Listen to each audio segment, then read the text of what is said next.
everybody. I wanted to make a quick video today, and this was a topic that I had planned on talking about in the future.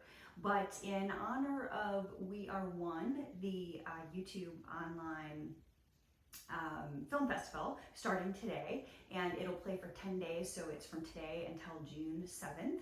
And it is an independent film festival, and a lot of people ask me, what in the world is an independent film? So this is just my take on it. But an independent film is a film that is made by someone, a writer or a director, a filmmaker, who wants to tell a story in a very creative way.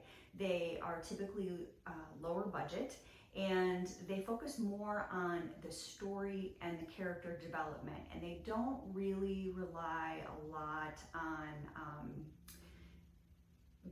visual or audio effects like the major film studios do.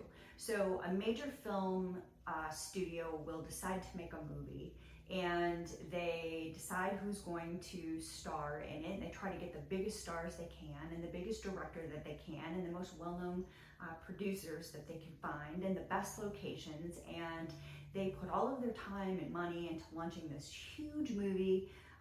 Most often they're going to be released, if it's a blow 'em up action film, in the summer, and its purpose is for entertainment and to make some cash, where the independent filmmakers are really making the film because they want to contribute to cinema in general. So when these independent films are made, they are not purchased, or the person making the film is not being told how to make it, or where to make it, or who to hire, or who to star. So with that being the major difference, these independent films are then taken to the film festivals.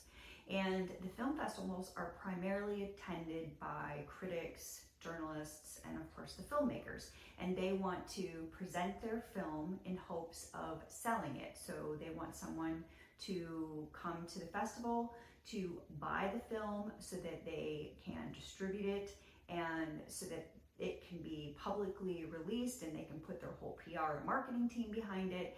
And that's when these films then also start generating award buzz and they get on the award radar. So I think that the three most important film festivals are Sundance, Toronto, and Venice, at least in terms of creating the most Oscar buzz. Telerude, Tribeca, Cannes are also some others, but there are film festivals that are all over the world. Some are very small, some are very large. And this year, because of coronavirus, which is affecting everything, including the movie industry, some of those film festivals have been delayed, and some of them have been canceled totally. And that's partially why the Academy is now thinking about postponing the award ceremony, to give opportunity for these films to either be released or these film festivals to be rescheduled. Now, I did hear that there are several independent filmmakers who have decided to just sit this year out. They're going to hold on to their film and release it next year in 2021. And then there are some other independent filmmakers who still are continuing, either going directly to streaming or are being released in other fashions, or shopping their films to try to find a distributor. So that is my take on what an independent film is. I hope that's a little bit clearer to everyone. I hope you guys can take advantage of the We Are One online film festival. There are documentaries, there are some shorts. I think there are also some interviews with directors and producers. And I know that not all of the films are current. There are some films from the past, and some of the best films that I've ever seen are independent films that never really got a whole lot of attention. So don't count them or discount them. One of the examples I try to bring up when I talk to somebody about independent films is Winter's Bone. Winter's Bone is one of my favorite movies. It was an independent film. It was incredibly low budget. It was shot in the Appalachian Mountains, and some of the people who are in this movie are not even actors. They were locals who were living in the Ozark. And this film ended up being purchased.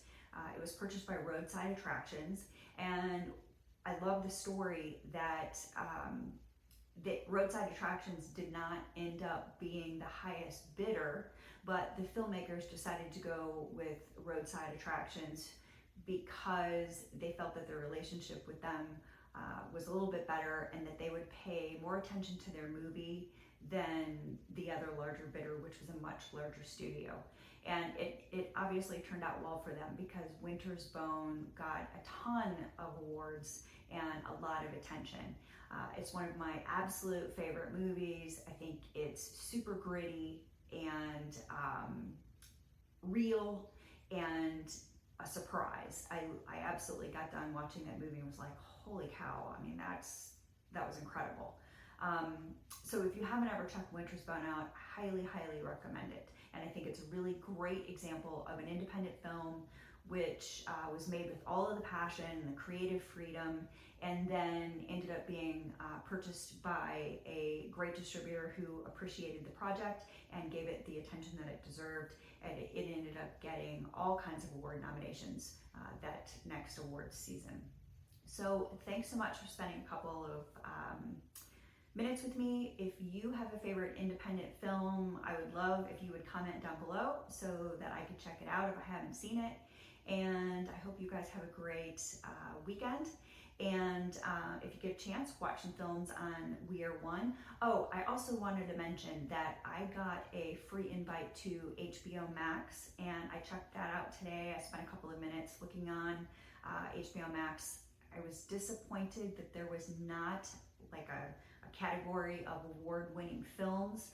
I hope that they add that, but as of right now, they don't have one. So if you search under movies, they have a TCM curated classics list, and on that list are quite a few Oscar nominated films and Oscar winners. So check that out, and I hope you guys have a great weekend, and I'll talk to you later.